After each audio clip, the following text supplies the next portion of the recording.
it's important to do your own research and experiment with different approaches to see what works better for you. I don't think there's only one truth. It's your own truth. But the most important part is that you make your own homework and see different point of views. There's not only one type of diet, one type of exercise or movement. There's several out there. So find the best one that fits you.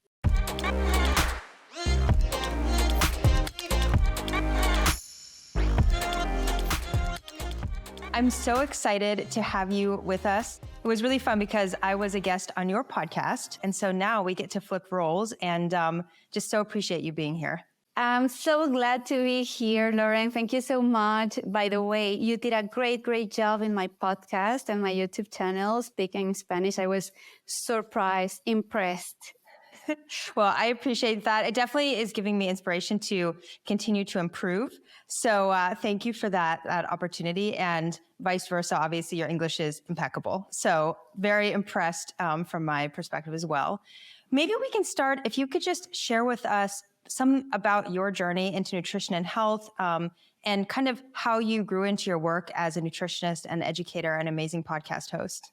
Absolutely. Well, my journey into nutrition and health began as a health and fitness journalist. So I graduated from school as a journalist a long time ago, where I wrote and investigated about nutrition tips for magazines. I also worked on a TV program focused on health and wellness. And I was working out and doing all that good stuff. However, I wanted to have a deeper understanding of nutrition. So I decided to pursue a master's degree in nutrition and dietetics. And since then, I have been working as a nutritionist, helping people to achieve their health goals. In addition, I've been working also with a company with elderly population. The name of the company is Wider Circle. And I've been working there for the past 5 years, where I help elderly population. I work with the Latino community, but we work with different communities. And I help them to improve their health through nutrition, of course, through health promotion movements, getting them to socialize, which is super important for health. And it has been a rewarding experience because I feel like I'm making a positive impact in people's health and life in general, not only with young people, but with elderly people. It's such an amazing, both the work that you're doing and also just your evolution into finding so many ways to help people. And I really appreciate your focus, in addition to other age groups, on the older populations, because I think that they're so often overlooked. And it's so important. And even from a numbers perspective, of course, there's just so many people who fall into that category who, of course, deserve healthcare, deserve to feel great in their bodies. And I think the work you're doing is so impactful. I'm curious, as you were thinking about ways to kind of target your audiences, how did you decide on the podcast and how has that evolved? Well, I started my YouTube channel and podcast and everything. My first goal was sharing fitness, healthy tips, diet tips. I was talking a lot about how to get ripped and how to get lean. But as I learned more and more about the concept of this kind of still new concept, biohacking, I decided to start my podcast that happened 2 years ago to share my knowledge with others. I enjoy it so much because, you don't have to take care of your appearance when you are recording a podcast compared to the YouTube channel. And that helped me to evolve over time, and starting as a focus on fitness and reducing body fat percentage. And now covering topics such as longevity, mental health, biohacking. And that has helped me and my audience and the elderly that I work with a lot. That's amazing. And I know that a big segment of your audience are Spanish-speaking communities. And I'm curious how you decided to focus on that community. Well, I consider starting my channel and another podcast in English because they're a huge population. that speaks English, but I realized that the concept of biohacking and getting your own health in your own hands was not a well known in the Spanish speaking community at all. So I saw this as an opportunity to create content for my niche audience. And they have reacted in a very good way. They didn't know what was this about. For example, CGMs, they have no idea what was it. And yeah, I like the response they are having. I believe that there is a lack of health experts discussing biohacking, that you can actually go to laboratory and getting your own health instead of waiting just once a year, going to the doctor and getting the results from him and his interpretation, right? So Right. I wanted to fill that gap. Absolutely. It's so important, the work you're doing. And I think it is amazing to be able to speak to that community where there is a lot less, it seems, kind of available right now to learn from. Have there been any things that have really stood out to you as challenges for your audience when it comes to health? Yeah. First of all, well, according to the CDC, our ethnic groups are more, we have a higher rates of pre-diabetes and type 2 diabetes among with certain racial and ethnic groups, including Hispanics, Latinos. In fact, we Latinos in the US have 40% chance more of developing type 2 diabetes with a higher risk of, developing in a younger age. In addition, also, we have higher rates of kidney failure, and that happens because type 2 diabetes. So this is a highlight, and it's very important to educate, and prevention, it's a key word here. I completely agree. I think it's, well, the United States health system is so focused on being reactive, where it's like we really wait till people are very sick before we really give any attention to it, when really the entire window of opportunity is before that. And I should say, for everyone listening, everyone should check out your podcast, because you just do such great segments on all kinds of health related topics across women's health and fitness and just all kinds of things. I'm curious, how did you get interested in metabolic health specifically? Like, is that something that was an interest of yours from the very beginning as you were being on your health journey, or is that something that's happened over time? Yeah, well, the high risks of metabolic diseases, basically, as I mentioned before, motivated me to learn more about metabolic health. I think metabolism, it's the life, basically. And I became interested in the biohacking world. That really brought my attention, and as a way to take control first on my own health and prevention, developing all these diseases, because I have in my own genetics. My mom, my grandmother passed away with type 2 diabetes, and it's very, very common among my family. And I decided to try levels first because I saw it as an opportunity to learn more about my own glucose levels and make informed decisions about my diet, my lifestyle based on my information. And from there, after reading all that information and knowing more about my own health, I had the opportunity to spread the word among my audience, my own clients, my elderly. So it's been a game changer. What was the first week of wearing a continuous glucose monitor like for you? Oh, it was amazing. I was so surprised to learn that certain foods first were causing spikes in my glucose. Like, for example, I used to have an A1C like around 5.3, 5.4%, which I thought it was okay, because when you go to school and you learn in the nutrition classes, they tell you that as long as it's lower, below 6% was considered normal, right? However, after learning more about my metabolic health, I realized that 5.4% wasn't ideal. And wearing a CGM helped me to identify that foods like oatmeal, sweet potatoes. I was eating a lot of dates. I love dates. Me too. Amaranth. I don't know if you have heard about, we call it obleas. So obleas is a type of flatbread, and they color them. So they are made out of wheat in Mexico, obleas. It's a kind of, in the Catholic Church, they give it to you, but we eat it like a snack. I don't know, it's weird. They're not even that yummy, but we eat it. So I was eating a bunch of them made out of amaranth, thinking that was healthier for me and low glycemic. And then I realized that my glucose went all the way to 160 after eating those. And yeah, it was amazing. At the same time, let me tell you, I was sharing my own experiments with my audience and on my YouTube channel, but first and mainly on my Instagram because it's easier to do it.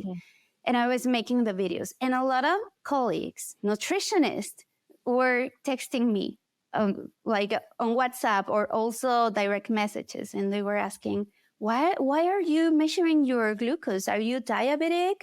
Or why would you promote that? And I was surprised. Why wouldn't you do that? Instead of educating people about glucose control, but they're still having that stigma, I would say, that if you measure your glucose levels, it's because you are afraid instead of prevention. So it was very, very eye-opening, I would say, in different areas, not only in my own health and with my clients, but also with other colleagues, that they are not reacting in the best way. And once you explained to your colleagues why you were doing it, did they respond in a positive way, or was it still they felt that it's kind of radical? Some of them were curious. So they really wanted to know more, getting more informed. So I send them the levels link, and I I encourage them to get to know more information. But some of them were not good reacting, and people, they were like, no, I'm not gonna encourage my clients to do that. I think it's too obsessive. I don't think it's practical. I don't know. But in this world, you can find different type of people, and you go with the person that gives you more respect, I would say, in terms of they are not focused in just one way of doing things by the book. You are open to receive more information. So yeah, it's totally up to the person, I would say. Interesting. And how about your clients? Assuming that you did start to incorporate more of the kind of blood sugar insights into your work with your clients, how did they respond? Well, they're getting really interested. My mom is wearing now one. Well, first, starting from my mom, but also, yeah, my clients, they are asking me, can you please send me the link? Do you have a discount? Can I do it? How should I start?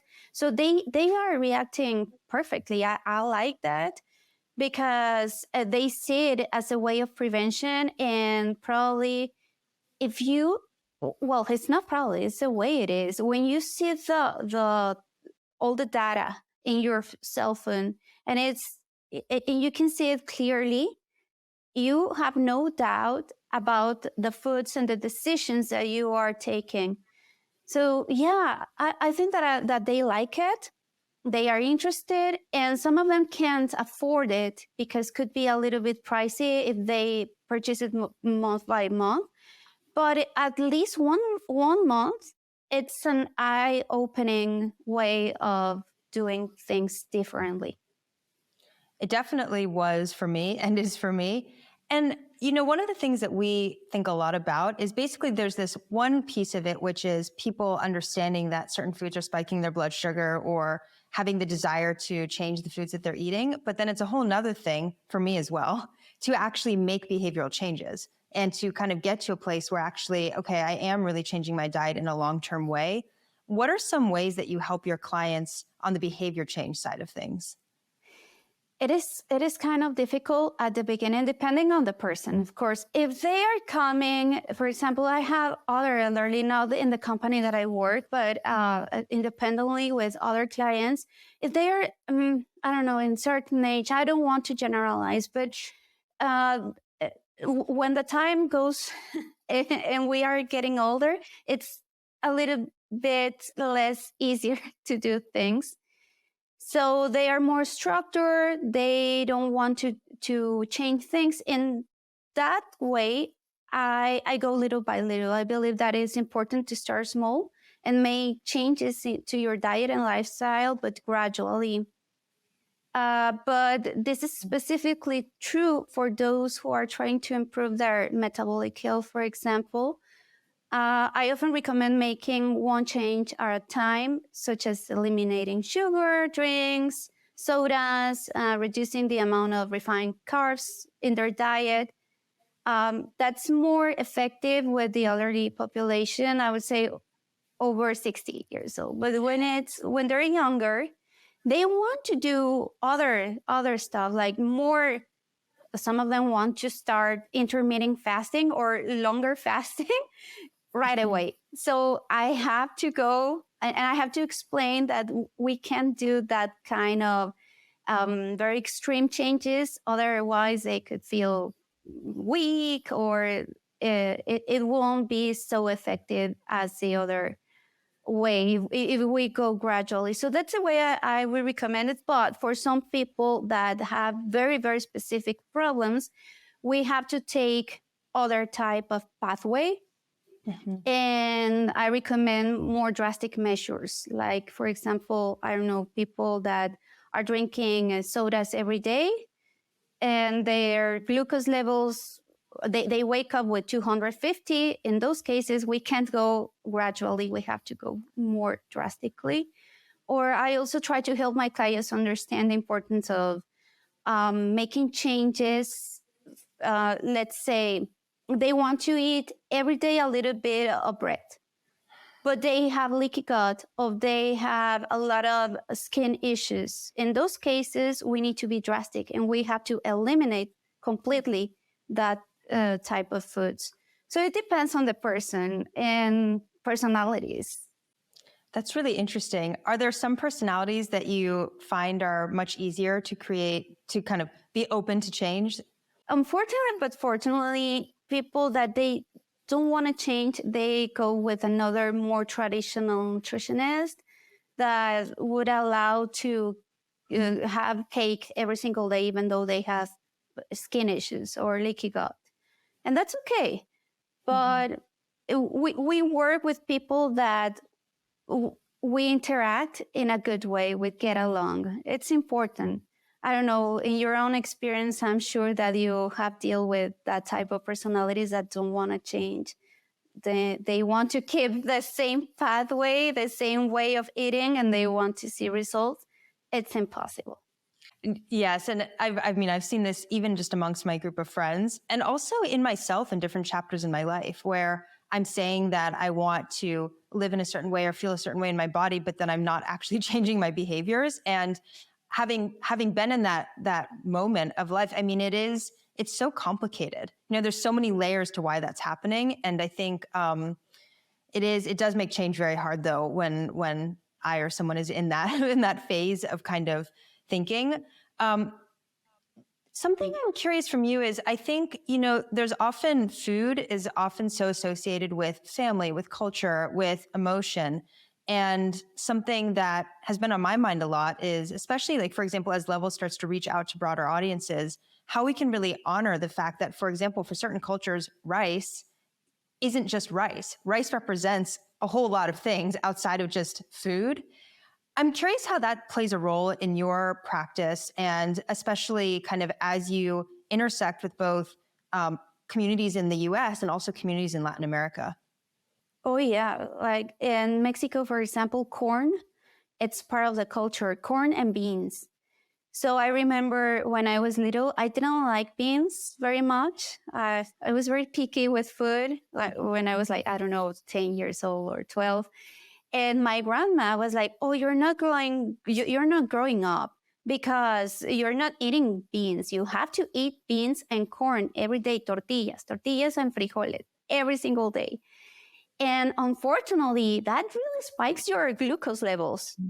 I've seen it in my own body. I see it with levels, how una tortilla, like tortilla with beans, spikes my glucose to 150 probably. And it's not ideal every single day. Probably the amount counts, of course. It's not the same if you're eating 2 tortillas with a bunch or a bowl of beans instead of just one. So in that case, I would say portion control. Don't get rid of your favorite foods that belongs to your culture, to your identity, because it's part of you and your history and your family. And it's horrible when you go to a party, for example, and now you have an autoimmune disease. Let's say I have clients who have autoimmune diseases and they can't eat corn or they can't eat wheat. And they go to the party and everybody is eating that.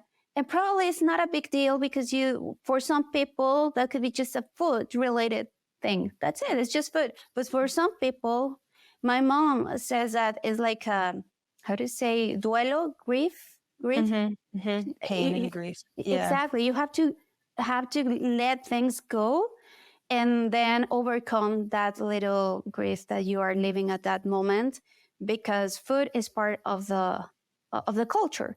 So yeah, in those cases, I would say just portion control. Don't get rid of your favorite foods culturally, and don't do it every single day.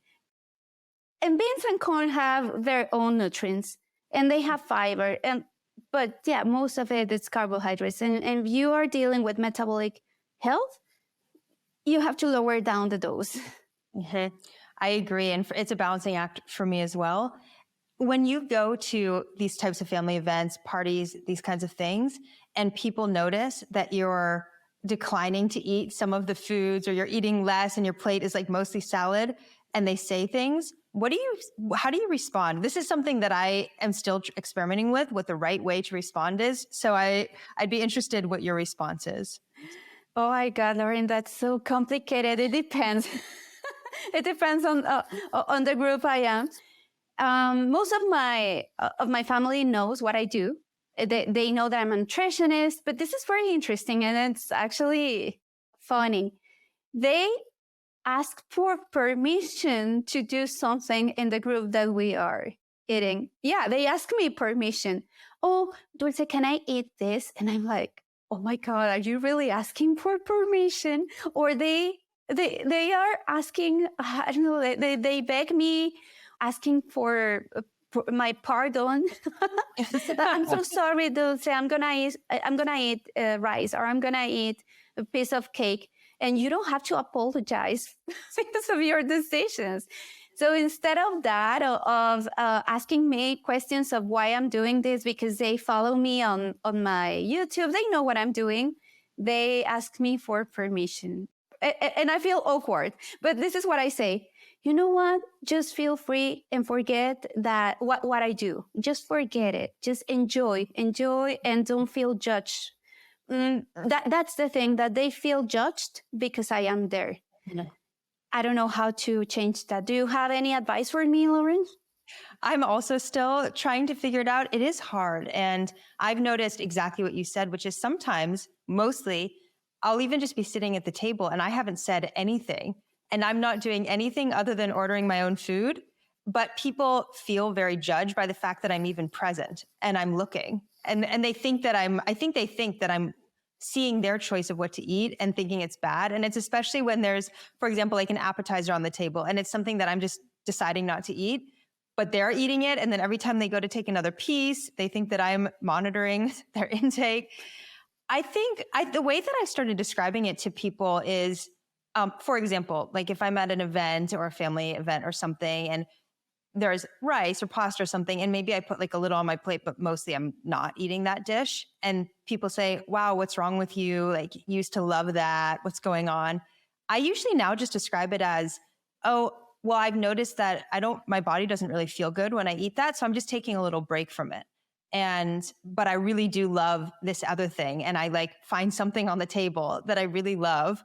And I'm like, this really feels good to me. And so it's awkward. And I mean, this is something that I talk about with my colleagues at Levels a lot too, is just how do you find that balance of, yes, caring about, I mean, the people I love, I want them to eat in a way that supports their body. But also, I'm definitely, if they want to enjoy a meal, I have no judgment at all. At all. Exactly. I don't even think about it. No, me neither. It's not, you're right. It's trying to find the right balance for each person. Of course, if they reach out to you and they ask for advice, I'm gonna tell them my own professional experience, what I think. Of course, I'm gonna do it. But if they don't ask, I'm not gonna say anything, and I'm not gonna judge. The fact that you have a little bit more knowledge about these topics that you are involved doesn't mean that you are becoming a monster, judgmental monster. And yeah, it's been weird the way that I have to interact with food and my family and my friends nowadays. My husband doesn't care. He's the only one he's like, I don't care. But the rest of my family, like my mom, my dad, I feel a little bit complicated now that, for example, now I'm visiting my parents in Mexico, and every day they're asking me. My mom is asking, "What should I cook today? Should I use this or this? Oh, I'm sorry, I'm gonna eat 2 tortillas. Is that okay? Please don't apologize. Just keep doing what you're doing." That's it. Yeah, but it's good. It's good to be in this side. Well, and it's such a resource that you are to your family I mean, it really shows how much they care about your expertise, that they are asking you, that they're getting guidance from you. I think that's amazing. And like you say, all things in moderation. When you are, for example, helping a family member, maybe just gently shift what they're eating. And let's say, so like my experience with my parents is that they are really excited about the idea of shifting, but sometimes there's foods that they've eaten for their whole lives that now I'm asking them to stop eating. Like, for example, my dad loves cereal and he has eaten that all this time, right? And it's a tradition practically. It's a ritual almost in the morning. And trying to find ways to shift that is very difficult. What has your experience been with close family and friends? And it sounds like your husband is fully on board, or is he kind of doing his thing and you're doing your thing? I measure his glucose levels in the case of my husband. And he realizes what is spiking. Fortunately, he's very metabolic, flexible, so he could be fasting and he's okay. And he could eat a bowl of cereal. Well, not cereal, but let's say oatmeal, and he's going to be okay. His glucose levels are going to be very balanced. But in case of my clients, for example, with my clients, first of all, they are paying. So if they are reaching out to me, it's because they are willing to change their lifestyle. So that's a little bit easier. But for example, in the company where I work, these members, they are open to make changes, but it's a little bit more complicated because they don't come by themselves. They come in groups. So it's different. So they ask me several times. So I eat cereal every day, and that's very common about the cereal and the Kellogg marketing idea that we have developed over time. So they ask me about cereal and milk, but don't worry, I'm eating cereal, the one that has a lot of fiber. The milk, it's 2% fat or is fat-free. So I try to explain in a very uncomplicated way.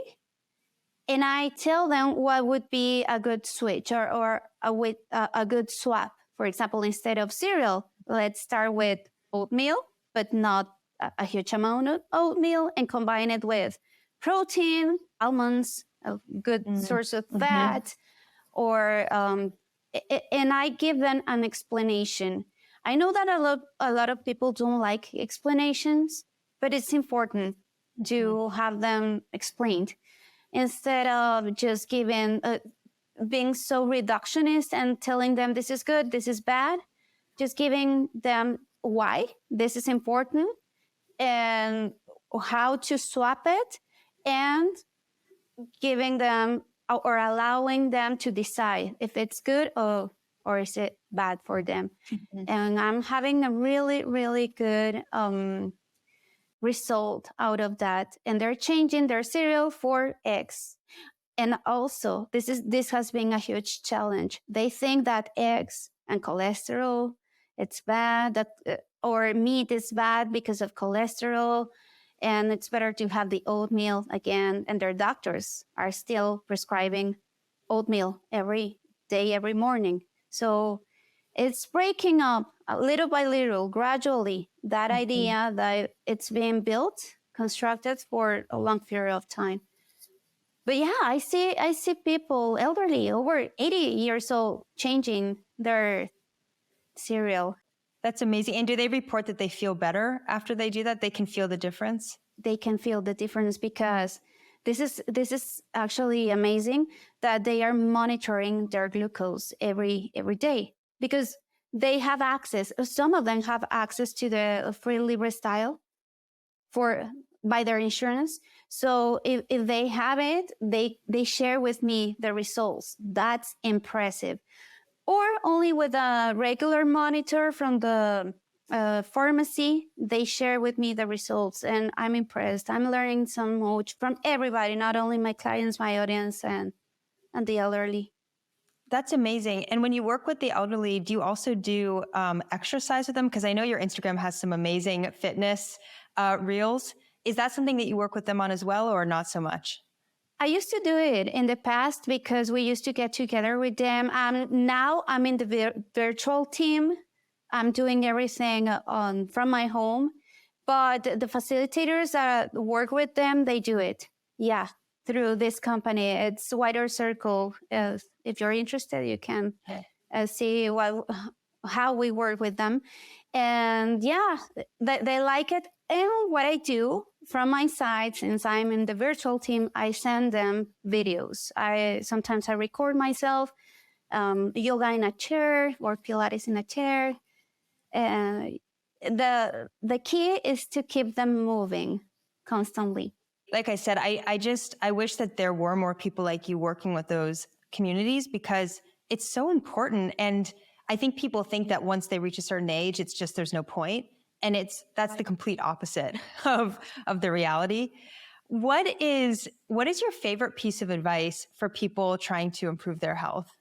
Oh, well, my favorite piece of advice, I would say it's important to do your own research and experiment with different approaches to see what works better for you. I don't think there's only one truth. It's your own truth. But the most important part is that you make your own homework and see different point of views. There's not only one type of diet, one type of exercise or movement. There's several out there. So find the best one that fits you. That's great advice. Because you have such a global outlook on the health and wellness industry and everything happening, what do you see for the next 5 years? And I guess the real question is, like, in your most optimistic vision, what do you think the future will look like, or how do you want it to look? Well, I hope that the health and wellness industry will continue to evolve and incorporate new technologies, but more, let's say, the free libre style started bigger. The circle was bigger. Now it's so tiny. I can't share it with you now because I have my sweater on, but it's under my arm and nobody can see it because it's so tiny nowadays. And it's going smaller and smaller. So I would say that at a certain point, let's say in 5 years, it's going to be so tiny that you can't even see it. You can't even notice it. And also at home testings.